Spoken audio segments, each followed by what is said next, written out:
Highest wicket taker হবেন?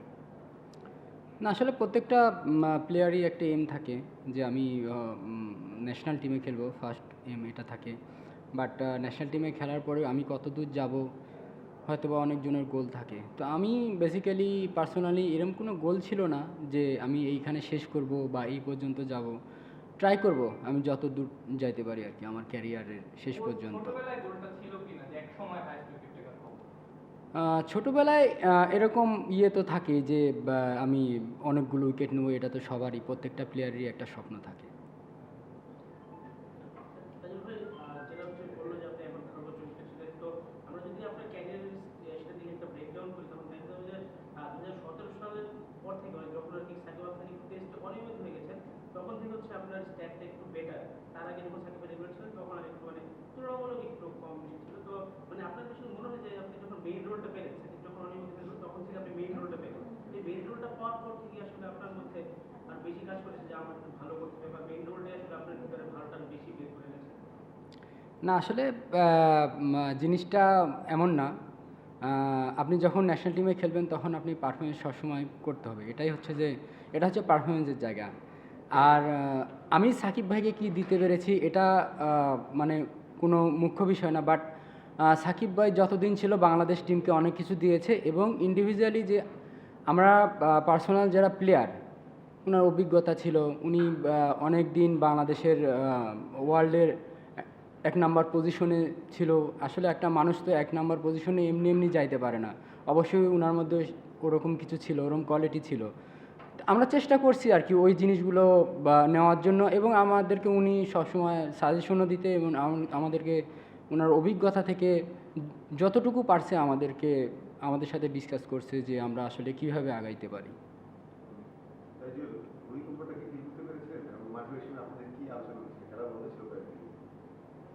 Sorry এটা হ্যাঁ, আসলে প্রথমে বুঝি নাই, বাট আপনার একটা সময় ওই যে মেবি মিডিয়া বক্স এবং যে জায়গাতে কাজ ছিল ওই মানে একটা শব্দ আসছে, তারপরে একটা মানে শারীরিকভাবে একটা ফিল বোঝা গেছে আর কি। তো ওই সময়টা আর কি একটু আতঙ্ক কাজ করছে আর কি।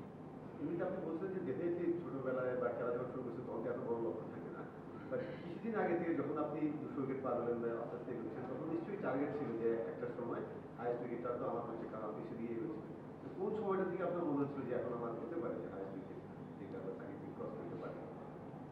না এটা আসলে এটা বলাটা ডিফিকাল্ট যে হচ্ছে যে আমি হাই স্ট্রিকের হব কি হব না। বাট যে সময়টা দেখা যাচ্ছে যে আমার একটা ধারাবাহিকতা আসছে বা একটা এক্সপিরিয়েন্স আসছে, বাট আমার নিজের মধ্যেও একটা কনফিডেন্স আসছে যে না আমি হয়তো বা বাংলাদেশ ক্রিকেট আমাকে অনেক দিন একটা সুযোগের মধ্যে রাখবে। তো ওই সময়টা আসলে এমনটা আসছে যে না আমি হচ্ছে যে একটা সময় হয়তো বা অনেকগুলো উইকেটের মানে মালিক হইতে পারবো আর কি ইনশাল্লাহ।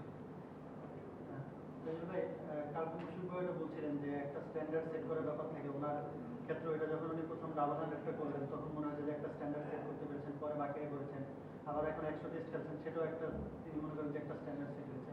আপনি তো এখন টপে চলে এসেছেন, মানে নেক্সট কয়েক বছরে আপনি এই বাংলাদেশ ক্রিকেটের বা একটা বোলার যখন বল করতে যাবে তার কত স্ট্যান্ডার্ড, কোন জায়গায় স্ট্যান্ডার্ডটা সেট করতে চান, মানে উইকেটের ক্ষেত্রে বা এজ এ স্পিনার হিসেবে? আসলে 2 বছর পর কি হবে এটা আসলে বলাটা ডিফিকাল্ট। বাট আপনি যখন অ্যাজ এ একটা প্লেয়ার হিসেবে আপনি যতদিন খেলবেন আপনার পারফরমেন্সটাই কথা বলবে যে আপনি কত দূর যেতে পারবেন। তো আমার কাছে মনে হয় যে এখানে প্রসেসিংটা হচ্ছে যে খুব ইম্পর্টেন্ট, সাথে পারফরমেন্স। তো আমার ফোকাস থাকবে যে পারফরমেন্সের দিকে, যে আমি যতদিন আমি খেলবো পারফরমেন্স করতে পারবো ততদিনে আমি হয়তো বা একটা ভালো পজিশনে যাইতে পারবো। স্পেসিফিক্যালি কোনো উইকেটের সংখ্যা? না, আমাকে যদি আল্লাহ 700টা দেয় আমি 700টাই নিতেই রাজি আছি। যাই হোক, আপনি এখন অনেক সময় রয়েছে, আপনি স্পিনার ভেঙে স্পিনার ক্রিকেট খেলেন একটা মাত্র ফর্মেট, সেক্ষেত্রে আপনার এখনো 40-50টা টেস্ট খেলা যদি আপনার এগুলো ক্যারি করতে পারেন যে 10 বছর বা 7 বছর খেলবেন বা 6 বছর খেলবেন, তাহলে প্রায় 40টার মতো টেস্ট খেলতে পারেন যদি বাংলাদেশ ওইভাবে ক্যারি করতে পারে। তো সেক্ষেত্রে আপনার কি মনে হয় যে আপনার ওই পর্যন্ত ক্যারি করার জন্য যত যা করার সেটা করবেন, যে ফার্স্ট উইকেট নিয়ে আপনার যে এত বড় প্লেয়ার আপনি সেই জায়গায় আপনার যে আন্ডার রেটেড করে রাখা হয় বা চিন্তা করা হয় সবসময় সেই জায়গায় যদি আপনার জবাব দেওয়ার জায়গা তৈরি হয়? না না না, এখানে আসলে জবাব দেওয়ার মতন কিছু নাই। ফার্স্ট অফ অল যে আমি পারফরমেন্সের দিকটাই আর কি দেখব। তা আমি বারবার একটা কথাই বলি, যে আপনি যতদিন খেলবেন আপনার পারফরমেন্সটাই হচ্ছে যে মেন ইস্যু। আর এখানে আন্ডার রেটেড আসলে এই কথাটা আমি যখন মিডিয়াতে প্রেসে আসি এই কথাটা বারবার আসে। আমার কাছে মনে হয় এরম ধরনের কথা বারবার না আসাটাই ভালো। বিকজ এই ইস্যুটা কিন্তু অন্যরা কেউ তুলে না, হয়তো বা মিডিয়ার মাধ্যমেই ছড়ায় এই আন্ডার রেটেড ওই আন্ডার রেটেড। তো আমার কাছে মনে হয় যে এই ওয়ার্ডটা যত বেশি উঠবে তত বেশি আসলে এটা ছড়াবে। তো এইগুলো জিনিস না ছড়ানোই বেটার। Last two question. তাই মানে একটা কাজ হচ্ছে যে আপনার ক্যারিয়ারে সাহায্য করতে 2017 পরে সাকিব আল হাসান, মানে আপনার ক্যারিয়ার মানে সাকিব আল হাসানের সাথে নিজেই সবসময় আপনাকে আলোচনা করা হয়। আপনাকে মনে হয় না যে টাইগার স্ক্যান্ডার তাইজুল অ্যাজ অ্যান ইন্ডিভিজুয়াল এখন আসলে ইভলভ করছে, মানে হিয়ার নট সাকিবের সাথে সাকিবের রেকর্ড, সাকিব অনুপস্থিত আপনি কোন এগুলো না, তাইজুল অ্যাজ আ বোলার কোন জায়গায় নিয়ে গেছে? না, তাইজুল তো তাইজুলের জায়গাতেই আছে এখন। বা এই প্রশ্নগুলো আমার কাছে বারবার আসে কি জন্য এটা আমিও জানি না। বাট অ্যাজ এ আপনি দেখবেন যে আমি যদি নিজকেন্দ্রিক কথা বলি সেটাও হবে না। বিকজ আমাদের আগে যারা সিনিয়র ভাইরা ছিল, যারা আমাদের সাথে অনেক দিন খেলছে, আপনি যখন একটা সিনিয়র একটা প্লেয়ার হবেন আসলে টিমকে দেওয়ার জন্য অনেক কিছু থাকে। সেটা হলো জুনিয়রদেরকে মোটিভেশন করতে পারেন, বা সিনিয়রদের একটা এক্সপিরিয়েন্স নিয়ে কথা বলতে পারেন। আসলে এটা একটা জুনিয়র প্লেয়ারদের বা আপকামিং প্লেয়ারদের অনেক হেল্প হয়। তো আমার কাছে মনে হয় যে সাকিব ভাইয়ের কাছ থেকে আমরা এই জিনিসটা পাইছি, যে আমাদের যারা জুনিয়র আসছে বা আপনার হচ্ছে যে যারা অনেক দিন ধরে খেলতেছে তাদের কাছ থেকে অনেক ধরনের এক্সপিরিয়েন্স পাইছে সাকিব ভাই, মুশফিক ভাই, তামিম ভাই, রিয়াদ ভাই, যারাই ছিল আর কি। তো আসলে একটা টিম তখনই আপনার স্টেবল হবে যখন সবার সাথে সবার বন্ডিং না ভালো থাকবে। তো আমার কাছে মনে হয় যে যারা সিনিয়র ছিল তারা এই কাজগুলো করছে। আর অ্যাজ এ আমি তাইজুল আসলে আপনি একটা নাম তখনই উঠে আসবে যখন আপনি পারফরমেন্স করবেন। আর আমার কাছে মনে হয় মেন বিষয়টা ওটাই, যে আমি পারফরমেন্স করতেছি যার জন্য ক্যারি করতেছি। যখন পারফরমেন্স করবো না হয়তো বা আমার নামটাও আসবে না বা আমি এতদূর ক্যারিও করতে পারবো না। লাস্ট কোয়েশ্চেন উপর। তাইজুল, আসলে বেশি উইকেট পাওয়াটা ইম্পর্টেন্ট না ইম্প্যাক্টফুল বোলিং করাটা ইম্পর্টেন্ট? অনেক সময় দেখা যায় যে পাশের বোলার আপনার পার্টনার, আপনি খুব ভালো বোলিং করছেন, আপনি হয়তো 2টা বা 3টা উইকেট পেয়েছেন, আরেকজন 5টা পেয়ে গেছে। তো ওইটা কোনটা আসলে বেশি ইম্পর্টেন্ট? পাশাপাশি আপনি তো মাঝখানে 4-5 বছর আগে দেখছি আপনার অ্যাকশনে একটা চেঞ্জ হয়েছিল, পরে আবার নতুন সেই পুরনো অ্যাকশনে ফিরে গেছেন। কোন কোচ আসলে আপনাকে পাল্টে দিয়েছে, বা কার সাজেশনটা আপনাকে আরো বেশি মোটিভেশন দিয়েছে? না, এখানে আসলে আপনি যদি বলেন যে স্পেসিফিক শুধু একটা কোচই যে আপনাকে পাল্টে দেবে এরকম না, এক একটা কোচের থ্রট এক এক রকম থাকে আর কি। তো আমি নর্মালি আমার দেশের মধ্যে আমি সোহেল ভাইয়ের সাথে কাজ করি, তো উনি আমার অ্যাকশান সম্পর্কে সব কিছু জানেন।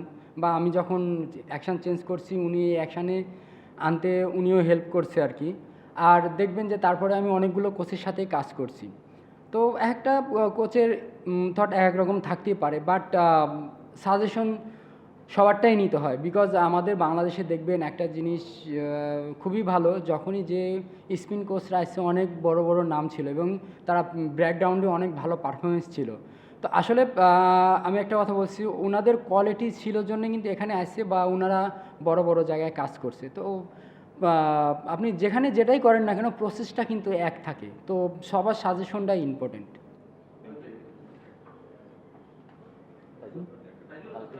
টেস্টের প্রসঙ্গে না, আপনাকে এসএ-20 সিলেক্ট করছিল একটা ফ্র্যাঞ্চাইজি, আবার আপনাকে রিপ্লেসও করে ফেললো। মানে আপনি প্রথম কলারটা পেয়ে অবাক কিনা, আবার রিপ্লেস হওয়াটা অবাক কিনা, একটু এক্সপেরিয়েন্সটা যদি একটু শেয়ার করেন। হ্যাঁ, এখানে আমি অবাক না। আর ওটা আমি নিজের থেকেই রিভিউজ করছি, ওটা আমার একটা পার্সোনাল ইস্যু আছে আর কি।